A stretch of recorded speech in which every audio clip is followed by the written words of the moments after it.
how to close your Instagram account. So now here we are on Instagram.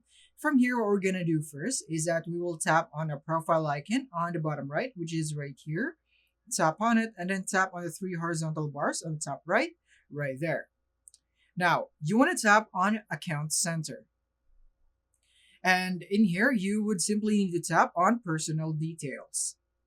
In here, you want to tap on Account Ownership and Control.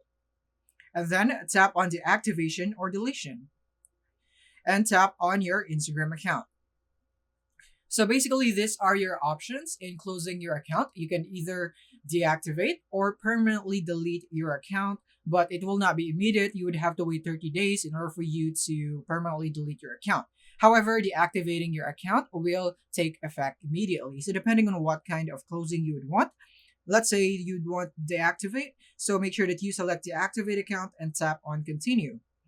And then from here, all you have to do now is provide a password on your account. And then after that, you might need to select a reason for why you are doing this. You can just choose any reason. And after that, you will now have successfully closed your Instagram account.